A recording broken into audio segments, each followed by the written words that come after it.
이번에는 무속과 관련된 일을 할지 말지 고민하던 친구가 이걸 업으로 삼아야겠다고 확신하게 된 사건에 대해서 이야기해볼게. 친구가 일본에 있을 때의 일인데 한 번은 동네에 유령 택시가 돌아다닌다는 말이 떠돈 적이 있었대. 친구도 그 말을 듣긴 했지만 당시 무속과 관련된 일을 하다가 크게 실패한 경험이 있어서 일 자체에 대한 심한 회의감을 느끼고 있었어. 현실적으로 냉정하게 말하자면 남다른 기운을 타고난 무속인이 아니고서야 무속업을 할 것이 커리어가 되는 것도 아니고 오히려 그걸 바라보는 사회의 시선이 그리 곱지만은 않은 게 사실이잖아. A는 그 무렵에 겪은 실패로 인해서 지금껏 자신이 보고 듣고 느끼고 배운 모든 것들이 전부 다 물거품이 되어버리는 건 아닐까 그렇게 불안해했어. 물론 본인이 직접 겪긴 했지만 자신의 기억 속에만 있는 일을 사람들이 다 알아주는 것도 아니고 막상 사회에 나왔을 때 그런 경험이나 무속업이 실용적이라고 할 수도 없는 거니까. A는 이제라도 무속업을 접고 평범한 보통 사람처럼 살아가야 하는 건 아닐까 그렇게 진지하게 고민하게 되었어. 당시 친구는 음양도라는 학문을 한창 배우고 있었는데 정확한 건 모르겠고 아무튼 A는 유령 택시 역시 그저 그런 도시괴담 중 하나라고 생각하고 있었어. 고민 끝에 친구는 무속 일을 잠시 접고 일반 회사에 면접을 보러 다녔고 그날도 면접을 마친 후 택시를 타고 집으로 향했어. 그런데 기사님이 목적지가 아닌 이상한 곳으로 가더라는 거야. 그렇게 기사님이 간 곳은 택시 회사였는데 보통은 기사님들이 차량을 회사에 두고 출퇴근하는 시기였지. 집으로 가는 길을 잘 몰랐던 A는 알아서 가시겠지 하고 휴대폰만 보고 있었는데 정신을 차려보니 차가 택시 회사에 와 있으니까 순간적으로 짜증이 났어. 아니 기사님, 여기는 제가 말한 목적지가 아니잖아요. 왜 엉뚱한 곳으로 온 겁니까? 진짜 죄송합니다. 손님이 있는 줄 잠깐 까먹었습니다. 아니, 이 시간대가 퇴근 시간도 아닌데 왜 내가 이쪽으로 왔지?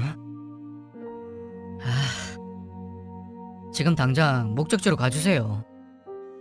예, 알겠습니다. 죄송합니다. 그런데 기사님이 갑자기 또 멍해지더니 차에서 내려서 사무실로 보이는 건물 안으로 들어가더라는 거야. 도대체 뭐 하는 거야? 화가 난 친구가 기사님을 따라 사무실로 들어가서 따져 묻자 기사님은 다시 정신을 차리고 거듭 죄송하다며 사과를 했어. 지금 바로 출발해요.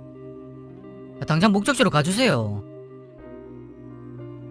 그러고 나서 친구가 다시 택시로 돌아왔는데 여기서부터 친구에게 이상한 일이 일어났어.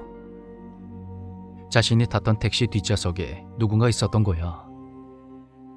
A가 보기에 그것은 분명히 귀신이었는데 처음 택시를 탔을 때만 해도 영적인 존재가 있다는 건 전혀 느끼지 못했는데 기사님에게 항의하러 잠시 사무실에 다녀온 사이 그렇게 된 거였지. 다른 택시로 갈 수 없냐는 A의 물음에 기사님은 각자 운행할 수 있는 택시가 정해져 있어서 안 된다고 말했어. 회사의 규정상 다른 택시를 운행하려면 매니저에게 미리 물어보고 허가를 받아야 하는데 하필 그때 다른 택시들 모두 점검 중이었지.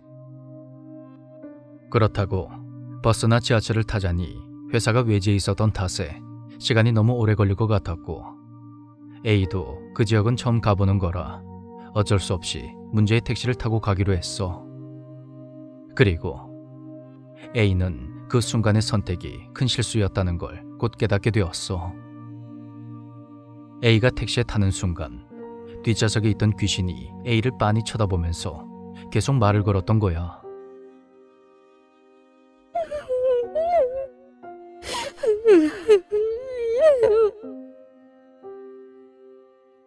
처음에는 모습이 뚜렷하게 보이지 않아서 성별을 구분할 수 없었고 무슨 말인지도 잘 들리지가 않았는데 가는 내내 귀신은 A에게 끊임없이 말을 걸었어.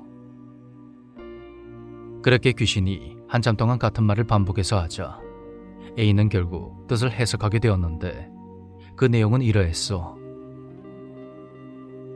죄송하지만 이곳에서 반지 하나를 못 봤나요? 그걸 꼭 찾아야 하는데 도저히 찾을 수가 없습니다. 귀신은 여자였는데 의외로 상당히 정중한 말로 웬 반지 하나를 찾고 있었는데 A가 조용히 고개를 좌우로 흔들자 울음을 터뜨렸어.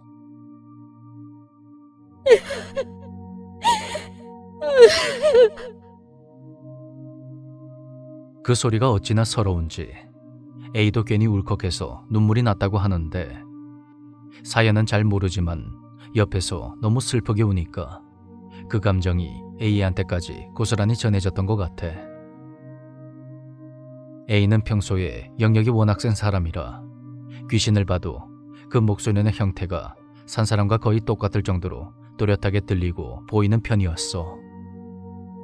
하지만 그때는 무속에 대한 확신이 없었고 이를 손에서 놓았던 탓인지 영역이 약해지며 그 귀신의 형태와 목소리는 정확히 알 수가 없었다고 해. 귀신의 구슬픈 울음소리를 듣고 있자니 무속에 대한 회의감이 들면서 마치 신에게 버려진 것 같은 느낌을 받았던 A는 그녀를 따라서 같이 울고 말았어. 그리고 죄송합니다. 진짜 죄송한데 전 당신을 도와줄 수 없습니다. 그 사이에 택시는 목적지에 도착했고 A가 뜬금없이 울면서 그런 말을 하니까 기사님이 당황한 얼굴로 A의 눈치를 살폈다고 해. 그렇게 집에 도착해서 다음날 있을 면접을 준비하는데 이상하게 가만히 있어도 계속 눈물이 나더라는 거야. 그리고 다음날 면접도 보는 둥 마는 둥 한 A는 우연히 집주인과 마주쳤는데 무속인이었던 그는 A를 보고 다 알고 있다는 표정으로 이렇게 말했어. 다른 길을 가도 괜찮지만 마무리는 확실하게 짓고 가거라. 그제서야 무언가를 눈치챈 친구는 또다시 충격을 받았어.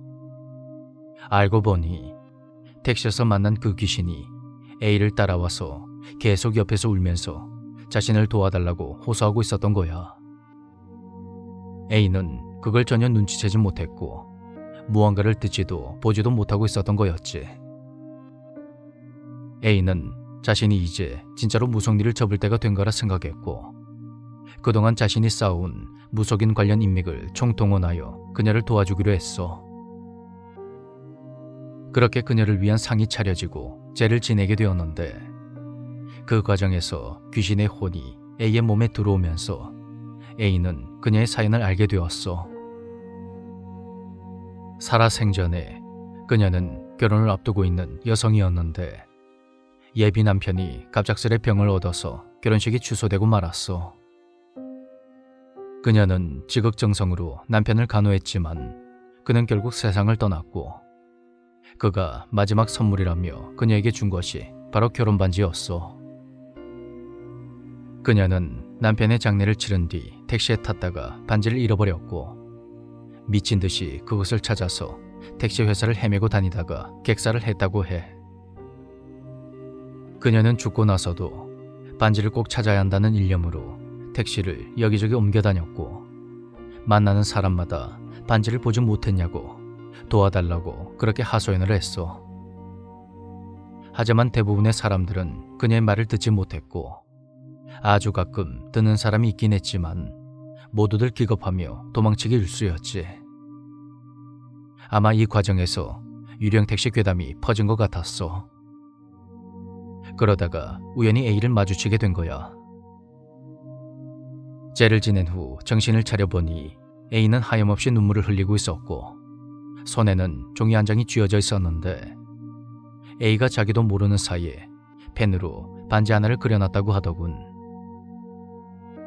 다음날 A는 자신이 그린 디자인과 똑같은 반지를 찾았는데 다행히도 그 모델이 꽤 유명한 디자인이라 쉽게 구할 수가 있었다고 해. A는 똑같은 반지를 사서 그것과 함께 쟤를 한 번 더 지내주었고 그녀는 결국 성불하게 되었어.